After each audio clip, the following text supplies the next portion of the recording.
The atmosphere inside the courtroom was one of profound solemnity and weight, yet it carried an unmistakable air of grace and authority.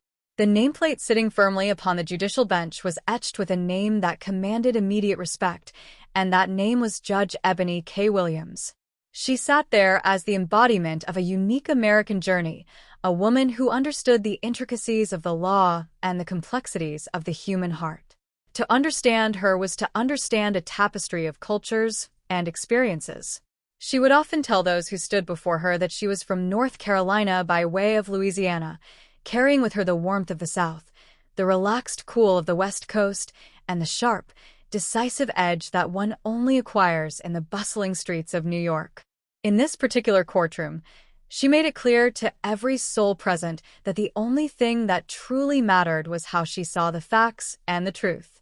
Justice, in her view, was not a cold or distant concept. It was a living, breathing set of values that formed the bedrock of the country. It was about freedom and integrity. These were the high ideals she strived for every single day she put on her robe. She looked out at the people gathered there, searching for that spark of accountability. When a situation became tense, she was quick to address it with a firm but fair hand. She once asked a woman if they had a problem, and the woman, sensing the weight of the moment, quickly replied that she did not. The judge reminded her that while a person may run their own household, every individual has the right to manage their own life and affairs without undue interference. Judge Ebony K. Williams had chosen to become an attorney and pursue the law because she possessed a burning desire to be a voice for the voiceless. She believed that equal justice was for everyone, regardless of whether they were black, white, purple, gay, straight, or queer. This was the essence of her mission.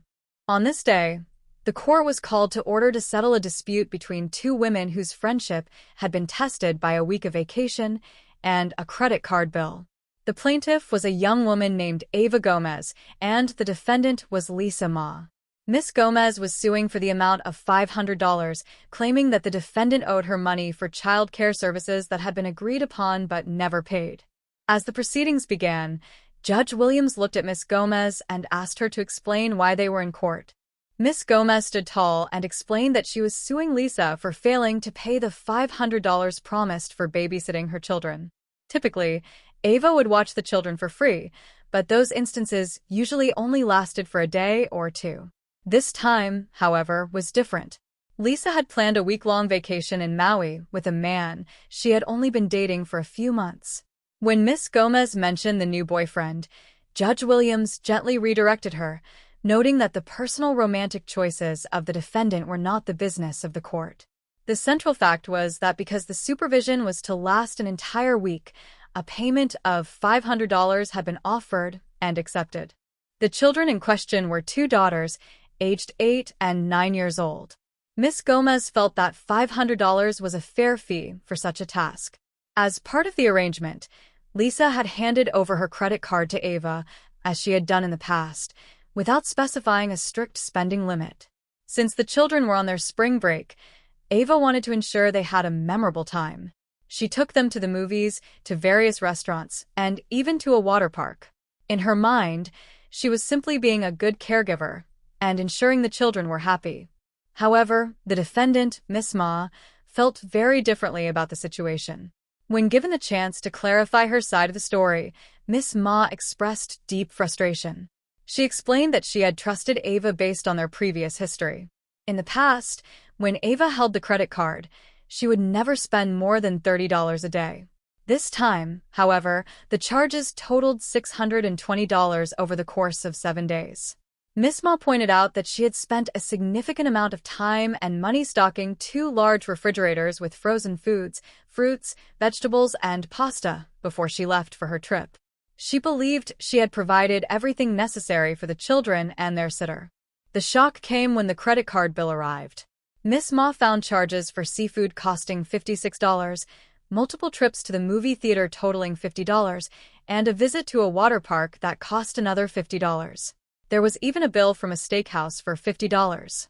Miss Ma was incredulous that her 8 and 9-year-old daughters were being treated to ribeye steaks. Ava countered by saying the children actually enjoyed the steak, but the core issue remained the lack of authorization. Miss Ma felt her trust had been violated. She argued that her daughters were low maintenance and did not need such extravagant outings. Judge Williams listened intently as the evidence was presented. She reviewed the text messages and the credit card statements. She noted that the average spending had reached nearly $100 every single day. The judge acknowledged that while Ava was a fine young lady and a nursing student, she should have possessed the reasoning skills to understand the gap between $30 and $620. A nursing student, after all, must understand the importance of precision and responsibility. In her final ruling, Judge Williams spoke with a mixture of wisdom and motherly advice. She told Miss Gomez that while there was no written limit on the card, there was an established pattern of behavior and a duty of cautious care. By running the bill up so high, Ava had violated the trust that was the foundation of their relationship. The judge found the spending to be exorbitant for two young children. At the same time, she offered a lesson to Miss Ma, suggesting that in the future, she should be more explicit about financial limits, especially when dealing with a 20-year-old who is still developing her adult decision-making skills. The judge decided to take Miss Ma at her word that she expected to spend no more than $300. Therefore, Judge Williams deducted that $300 from the original $500 babysitting fee. She ruled in favor of the plaintiff for the amount of $200.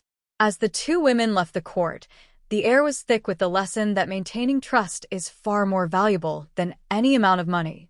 The second case of the day brought a different kind of conflict to the courtroom, one involving neighbors and the boundaries of property and peace. Miss Lori Smith was suing her neighbor, a young man named Austin Michaels, for $1,500. Miss Smith described Austin as a disrespectful neighbor who hosted unruly parties with his fraternity brothers.